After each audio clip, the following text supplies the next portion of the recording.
themselves. Pittsburgh, the defense, unlike the Ravens, their defense has not strung together a few, impressive performances in a row. So I'm not sure if the defense is back. You are right. It is their culture. Yep. You would think it'll come back. It clearly did this last week, but I'm still iffy on that. They don't have the run game, and Rodgers is playing good, efficient football, but not really explosive football. So I think there's a ceiling. I would drop them with the Niners and those teams. Problem for me with that, it's less about your commentary on the Ravens and it's more about the kind of disrespect of Pittsburgh.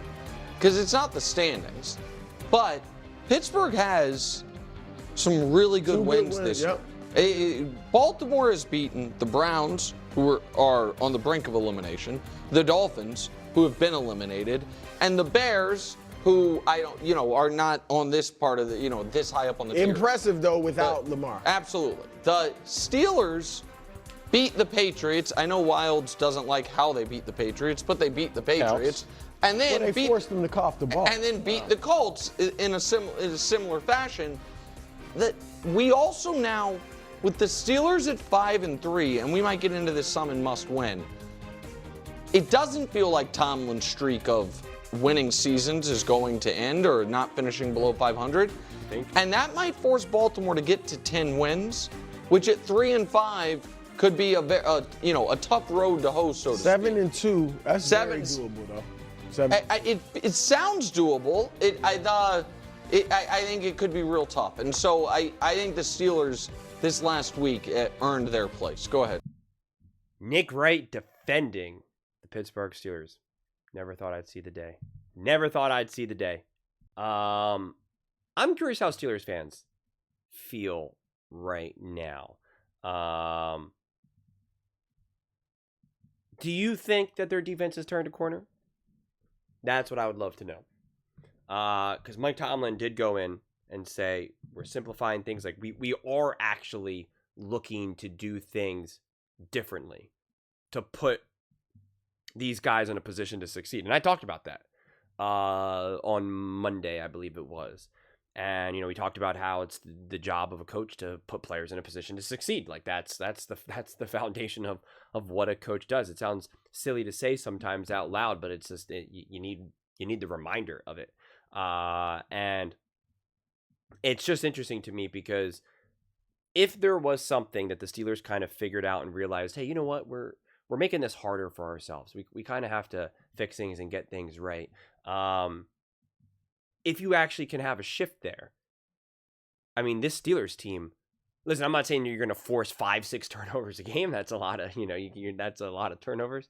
But I mean, if this defense actually legitimately improves, grows and evolves, I mean, in what world would this team even remotely need to be lower? If anything, you would raise them. You'd feel even better about them. And especially if you're going to give Aaron Rodgers extra possessions. And you're saying it's not explosive. Things don't always need to be explosive. And there is explosive potential. And a gotta-have-it moment, Aaron Rodgers has proven that he's able to do that. But you don't always need that.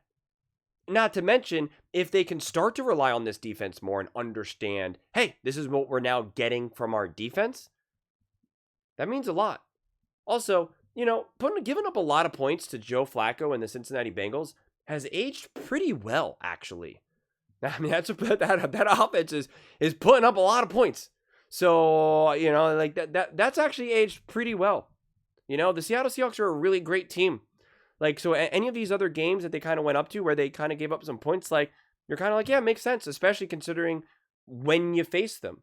The Packers game had enough weird things happen where you're kind of just like, yeah, I think that game goes a little differently if they play each other again. So, yeah.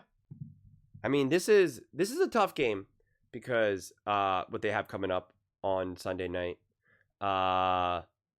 Because these are two teams that I believe in. It's always tough when two teams that I believe in play each other because I'm like, I want to see both these teams succeed. I want to see both these teams win, because then it also means that my take is right, So it's like if the Steelers lose, it's like, I guess I was wrong. The Steelers aren't good. And if the Chargers lose, it's like, I guess I was wrong. Justin Herbert's not a great quarterback. So, anytime that situation tends to happen, I always try to really take a big, gigantic step back and just look at it from both teams' individual perspective of why they should win or why this game will be tough. And so when I'm looking at it through the Steelers lens, it's like the Chargers are not fully healthy. They are banged up.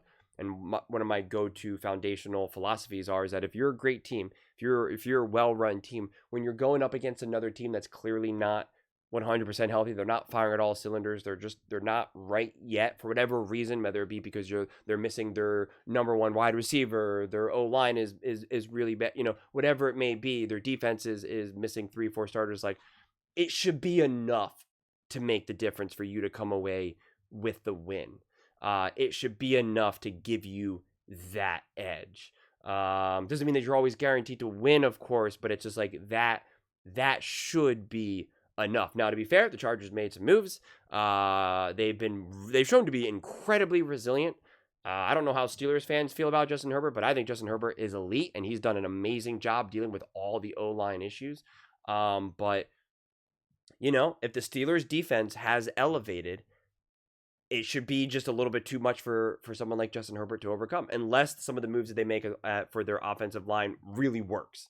You're really now can say, okay, wow, this guy, they finally bought him some time, but like, he's had 4 games where he's had 20 or more pressures, 22, 27, 20, and 26. I mean, he's been pressured through the roof. And again, he's done an amazing job dealing with it. But to me, it's more about the Steelers defense proving or showing that's great. You've been able to get by, but like, not against us, right? Like, not against us. You have a weakness that we're in a position to exploit. It'll be interesting to see the Chargers defense going up against the Pittsburgh Steelers offense, but I'm not saying that the Ravens are coming, but they're definitely stronger than they were. The Bengals obviously losing to the Bears was a nice little help, but the Steelers are clearly in the driver's seat with all of this. And this is a tough game. And then, I think it's safe to say that the Bengals will be a tough game, but that's what's going to be really fascinating too, because you get to play the Bengals again now. You saw what they did last time, and we'll be able to see the defense. Like, have you evolved? Have you gotten better? Have you actually solved some of the problems here? And we saw what the Bears did to the Bengals. And so there are some interesting things for you to start to kind of reinforce some confidence, start to build some momentum. And then, of course, you're going to have a true barometer game going up against the Bills, another true top team in the AFC. And then, of course, on to the Ravens, et cetera, et cetera. So this next stretch of games, you have a team that you absolutely positively can exploit because of some of the issues that they're dealing with. You then have a rematch with the Bengals, who you already saw what it looked like before. Have you turned a corner? Have you figured stuff out? Then you go against another mid-level team, then the Bills, probably really the ultimate barometer. And then the Steelers Ravens are always just, that game's always a party. So I'll look forward to that, but that's obviously a month away. So I think the Steelers are at a really, really, really interesting time right now. And I do think going up against the Chargers, I'm on the fence. Like, I think on one side it can be a tough game. On the other side, I think it could be a lot easier, especially to considering how good do you think the Steelers are. If, like I said, if the Steelers are a truly great team, if they actually are a top team, they are actually really figuring stuff out, then they really should be able to make life miserable for Justin Herbert and the Chargers. If not, if they're just a pretty good team that's kind of competitive, can kind of cause some trouble in the AFC, well then that game should be a true battle, and just Justin Herbert will carry a lot of the weight on his shoulders. So it's going to be a fascinating game. It's going to be a fascinating game for sure. But those are just my thoughts. I'd absolutely love to hear yours. What do you guys all think about the Pittsburgh Steelers? And Brew, out of all these teams, he wants to lower the Steelers. Like, that's his issues with all these rankings. You got to move the Steelers down. I can understand he loves the Ravens, so he wants to move them up. So that's fine. You want to move the Ravens up, you go do you. But the fact that he wants to move the Ravens up and the Steelers down, it's like, all right, come on, man. Come on. They just took down the Colts. Let's go. But those are just my thoughts. I'd absolutely love to hear yours. What do you guys all think about the Pittsburgh Steelers? Do you think they should be going up, going down? How do you feel about them taking on the San Diego, Los Angeles Chargers? Let me know your thoughts in the comments below. I read every single comment, so whether you agree with me or disagree with me, either way, let's get in some discussions, let's get in some fights, but ultimately, let's just have some fun. And please do consider subscribing. We're building an amazing community here, and absolutely love to see you part of it. I want to build something that we all generally feel connected to. Something that we're really excited to be part of. I think we're well on our way to doing it. Please don't forget to give this video a thumbs up, as it really does help with the visibility and the algorithm. Thank you so much. See you next time.